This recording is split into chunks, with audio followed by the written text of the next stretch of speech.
Naam, assalamu alaikum warahmatullahi wabarakatuh. Amani ya Mwenyezi Mungu iwe pamoja nanyi. Ni mimi Muallim Motomoto, mganga wa tiba asili Tanzania. Napatikana Kigamboni, Dar es Salaam. Leo nimekuja kwenu na mti huu wa mjafari. Ni mti maarufu sana na unajulikana katika sehemu nyingi kwa jina hilo. Hivyo usisahau kulike, kucomment na kushare ili uwe wa kwanza kupata video zangu kila leo ninavyotoa. Ndugu zangu, lengo la kuelekezana dawa ni lengo la kusaidiana ili mujitibu wenyewe. Dawa zangu natoa kwa ufanisi mkubwa na kutokuweka password, kwa sababu kuna watu wengine wanaweza wakakuelekeza dawa pasi alafu wanaweka password ndani yake, lakini mimi naelekeza dawa pasi na kuweka password. Wapo wengine humu katika mitandao wanaelekeza dawa haweki password kama mimi. Kwa mimi naelekeza dawa na siweki password ili ipate kuleta mafanikio juu yenu. Sawa. Hii dawa ni kwa wale watu ambao wamezuia period yao kwa muda mrefu, au wale watu ambao period yao imeganda, tunasema hivyo, hawapati hedhi.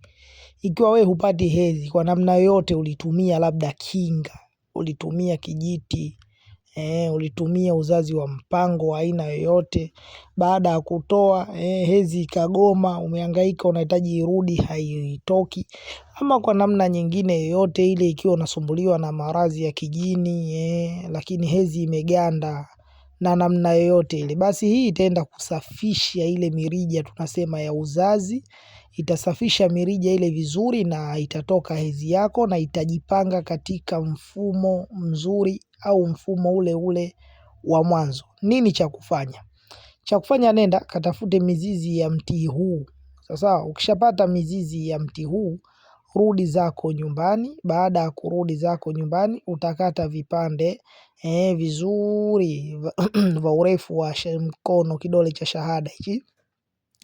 Baada ya hapo utatafuta kisio. Kisio unaweza ukachukua chumvi ya mawe vidonge 3, katia na mtama vidonge 3, katia na mahindi punje 3 zile. Baada ya hapo utachemsha dawa yako hiyo, uiache ichemke sana. Unaweza ukatia maji lita 1 alafu kaacha nusu lita yote ichemke. Baada ya hapo utatumia dawa hiyo kunywa ujazo wa kikombe kile kikubwa, asubuhi, mchana na jioni, kutwa mara 3 kwa muda wa siku 3. Kwa idhini yake Mwenyezi Mungu itatoka. Dawa hii unaweza ukanywa siku moja ikatoka hedhi, lakini unatakiwa umalizie kwa muda wa hizo siku 3. Na maanisha kwamba umekunywa ile mara moja asubuhi ukapata hedhi yako, basi dawa usiache, unatakiwa uendelee kuinywa dawa hii ili isafike vizuri sana. Na ikitokezea labda hedhi yako imeganda sana, ukanywa kwa muda wa hizo siku 3 kisha haijatoka, endeleza dozi mpaka kwa muda wa siku 7. Kwa idhini yake Mwenyezi Mungu, kama utainywa na utaiacha ichemke vizuri dawa hii vizuri, utaichemsha ichemke vizuri, basi hiyo hedhi yako itatoka tu kwa idhini yake Mwenyezi Mungu. Allah wafanyie wepesi wa kina dada.